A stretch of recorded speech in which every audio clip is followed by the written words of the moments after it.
দুদিন বাদেই ভারত সফর। তার আগে বোর্ড প্রেসিডেন্টের সঙ্গে শান্ত, লিটন, মুশফিক সহ জাতীয় দলের গুরুত্বপূর্ণ সদস্যদের জরুরি বৈঠক। তার চেয়ে গুরুত্বপূর্ণ বিষয়, একই সময়ে বিসিবিতে আসেন তামিম ইকবালও। ক্রিকেটারদের সঙ্গে বোর্ড প্রেসিডেন্টের ওই মিটিংয়ে ছিলেন সাবেক কাপ্তানও। চলমান গুঞ্জন আরও পাকাপোক্ত হলো, তবে কি সত্যিই তামিম বোর্ডের গুরুত্বপূর্ণ পদে বসতে যাচ্ছেন? বিকেল ৩টার পর শুরু হয়ে মিটিং চলে সন্ধ্যার আগ পর্যন্ত। সেখান থেকে বের হয়েও তামিম গাড়িতে বসে মুমিনুল মুস্তাফিজদের সঙ্গে বসেন ক্লোজ ডোর আলোচনায়।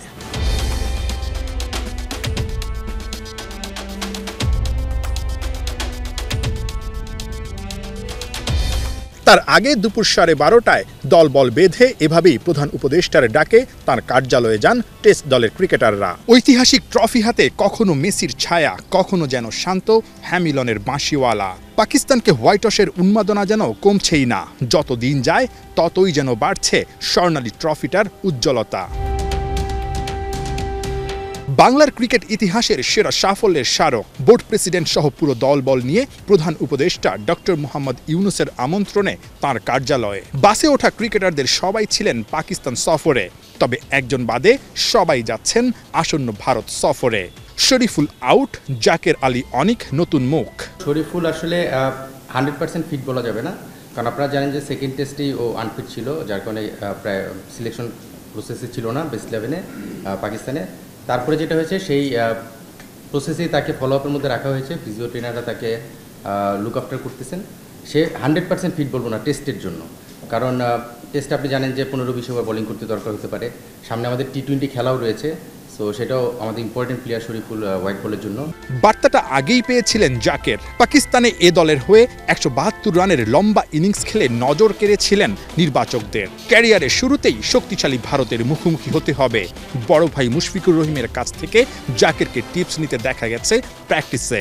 ভারতের কন্ডিশনের সুযোগ পেলে ওদের স্পিন পেস দুই ডিপার্টমেন্ট সামলানোই যে কঠিন চ্যালেঞ্জ হবে। জাকের আলী অনিকের যে বিষয়টা আপনারা দেখবেন যে আমরা একটা জিনিস মাথায় রেখেছিলাম, কন্ডিশন এবং অপোনেন্ট। সেই জায়গা থেকে পাকিস্তানে আমরা 5 জন সিমার নিয়ে গিয়েছিলাম। এখানে আমরা সিমারের সংখ্যাটা কমিয়ে 4 জনে এনেছি এবং একজন ব্যাটসম্যানের সংখ্যা বাড়িয়েছি, মিডল অর্ডার স্পেশালিস্ট। আমাদের টিম কম্বিনেশন আমাদের মনে হয়েছে যে মিডল অর্ডার একটা অপশন বানানো আমাদের দরকার, যেহেতু কন্ডিশন এবং আমরা বললাম অপোনেন্ট, সেই জায়গা থেকে আমরা মিডল অর্ডার অপশনটা বাড়িয়েছি। পাকিস্তানকে হারিয়ে পুরো দল আত্মবিশ্বাসী, ঠিক তেমনি টাইগারদের নিয়ে ভক্তদের প্রত্যাশাও আকাশচুম্বী। পাকিস্তানের পর ভারতকেও কি চমকে দিতে পারবে টিম বাংলাদেশ?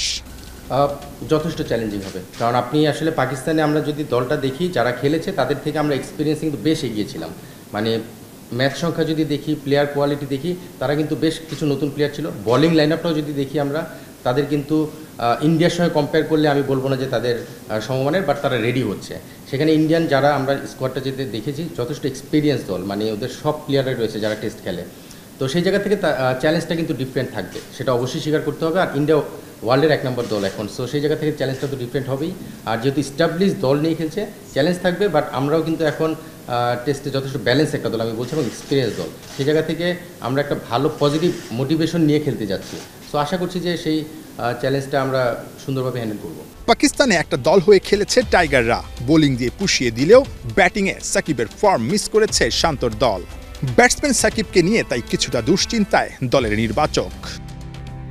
সাকিবের ব্যাটিংটা আসলে ছন্দে নেই, এটা আমি যেটা একটু আগে বললাম যে ফর্মটা খুব ইম্পর্টেন্ট। সাকিব ফর্মে নেই, আবার টেস্ট ক্রিকেট একটা বিষয় কি, ফর্মে ফেরার সময়টা থাকে। এই 2-4-5 ইনিংস দেখে কিন্তু সাকিবকে কেউ রেট করে না, সো আমরাও রেট করতে চাই না। সাকিব একজন অলরাউন্ডার এবং ব্যাটসম্যান হিসেবে ওই পজিশনের প্লেয়ার। জাস্ট একটা ইনিংসের ব্যাপার, সেটা করে ফেলতে পারলে, সময় নিয়ে করে ফেলতে পারে, আমার মনে হয় যে সে তার ফর্মে ফিরে আসাটা সময়ের ব্যাপার। টেস্ট সিরিজের পরই ভারতের সঙ্গে টাইগারদের 3 ম্যাচের টি-20 সিরিজ। প্রেস কনফারেন্স শেষ করে ফিরে যাবার সময় টি-20 দলের প্র্যাকটিসে পারভেজ ইমন, শামীম পাটোয়ারিদের খোঁজ খবর নিতে দেখা গেছে নির্বাচক হান্নান সরকারকে। তবে কি ভারতের বিপক্ষে টি-20 সিরিজে চমক দেখা যাবে? নাহিয়ান বিন জসিম, 71।